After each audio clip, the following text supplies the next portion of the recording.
Grimgor Ironhide, the biggest and the baddest black orc to ever leave the blasted wastes, is about to lead his Waaagh in a righteous smackdown of the ruinous powers. We've got a massive 3v3 team battle going.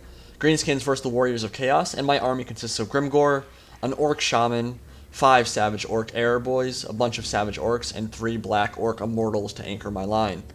As I'd kind of suspected, Greenskins are actually not a bad faction. It just took people a few days to find some viable builds and tactics for them. They're certainly not top tier. I think right now we can all agree that spot belongs to the Empire, but there are actually a bunch of different army compositions that work quite well with the orcs and goblins depending on how you want to play them. This battle will be very straightforward though. We're going to be rushing and attempting to outmuscle the Warriors of Chaos and their main line of Forsaken with these black orcs and savage orcs. So a really important part of my battle strategy this game is the Big Waaagh, one of the 2 unique lores of magic to the Greenskins, and it focuses heavily on buffing your mainline troops. Greenskin morale can definitely be a bit wonky at times, although to be honest you can say that about pretty much any faction in this game, but you can get around that fact by stacking buffs on your boys. Specifically, Here We Go, plus 58 melee attack and an AoE, and Fists of Gork, plus 34 melee attack in combination with Stand Your Ground, and the Waaagh abilities from Grimgor can literally get most of your main line with attack values over 150, with big buffs to leadership and weapon damage as well, which will be very important if we want to cut through these Forsaken. Now, Forsaken are kind of glass cannons. They drop very quickly, but they do have very high melee attack and weapon damage. Great charge coming in from the Chaos Knights into the flank of the Orc big boys, and combat has already begun in earnest. We're getting ready to cast Here We Go on my main line, plus 58 melee attack damage in an area of effect going off right now, and this front line of enemy Forsaken is going to melt like butter, because you look at these savage orcs and they're all almost over 100 melee attack at the moment. Black orcs as well, over 100. They are just ripping through stuff. So, especially with Grimgor deep into combat as well, Forsaken are going to have a really hard time. Chaos Spawn and some Chaos Knights tied down as well. Over on this side, Archaon is 1v1ing an Arachnarok Spider. That should be interesting. We'll see how that plays out. But in the center, I have Busted Through, and the Savage Orc Error Boys are also a really important part of the strategy. So Dragon Ogres are into combat with some of my Black Orcs, and I've tied them down. And if you focus fire with 2 or 3 arrow units on monsters, they will get absolutely shredded in seconds. So what I'm doing here is I have that main line of 5 Savage Orc Error Boys in the back, and just focus firing on these Dragon Ogres. You can see how quickly they're dropping, tied down with the Black Orcs as well. And then over here, a Chaos Dragon chasing off my allies, Azhag the Slaughterer on Skullmuncher the Wyvern. And the Chaos Dragon is really low, but Spirit Leech getting dropped on Azhag, and he is going to drop and die. So that morale debuff, losing a general there, could be potentially bad for the Greenskin line, but the Chaos Dragon is not really doing anything on the main line either. He's really far away from the battle, and his Forsaken won't be getting the buffs that they really need to beat my guys in melee. Chaos Giant tied up in there as well. Pretty soon here I'll focus fire on them. 3 Error Boys again can take down a Chaos Giant very quickly, and the Dragon Ogres are running from the field. They'll be back pretty soon. But over on this side, Greenskins have completely cleaned up the Marauder line. A lot of them are already routing. Black Orcs and Big Guns are cutting through and chasing them off. So we have definitely taken a commanding lead in the battle so far, and we're looking to press that advantage and finish off these mutated scum. So the Chaos Lords over on our side of the battle, 1 on a Manticore and 1 on a Chaos Dragon, are basically flying around right now, just trying to snipe Grimgor and our war bosses with the Lore of Death. I will say that this is one of the most annoying tactics currently in multiplayer, and I do hope it's dealt with soon in a patch. Going after Lords with Spirit Leech just shouldn't be as effective as it is right now.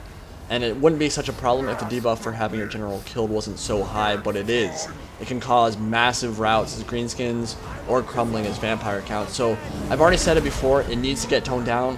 Battle should never entirely revolve around frantically trying to spam click spells on Lords. They need a magic resistance buff for Lords or a significant cooldown increase on Spirit Leech to discourage that kind of practice. So don't get me wrong, I don't blame them for doing it at all. It's a big part of the meta right now, and maybe the only way they're going to get back into this particular game.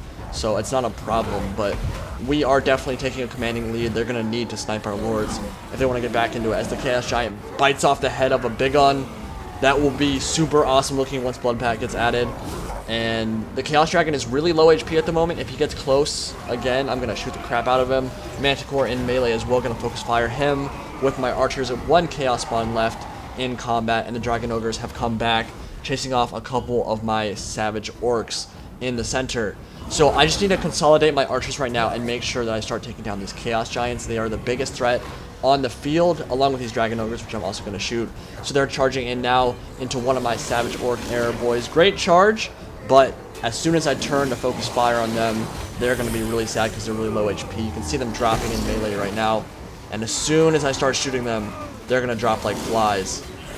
And 2, 3, 4, yeah, about 5 models dropped right there. And then as the rest of them run away, gonna shoot them to pieces. One more should drop right now. Yeah, one more. I love that animation. It's really funny. And then one more. The final one is going to drop, and that Dragon Ogre unit is completely wiped.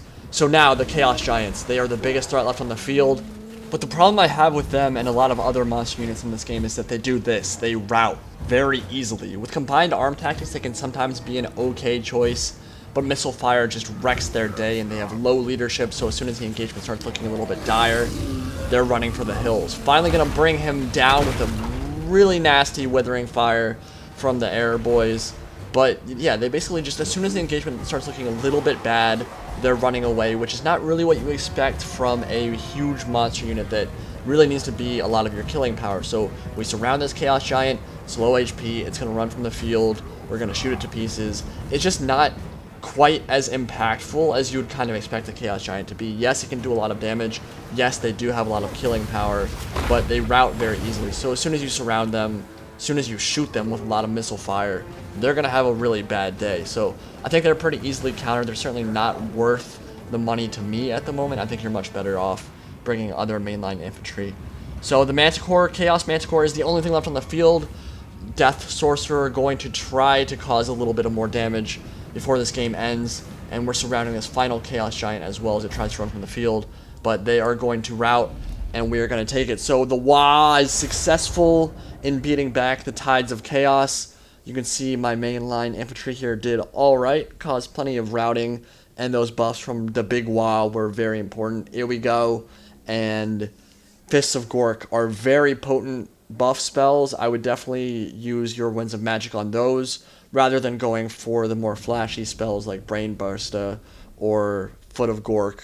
I think that those spells have their place at the right time, but generally speaking, you just want to buff your leadership and your melee attack and weapon damage on your main line. So looking at the kills right there, hope you guys enjoyed the battle, and more Greenskin and Total War Warhammer action coming very soon.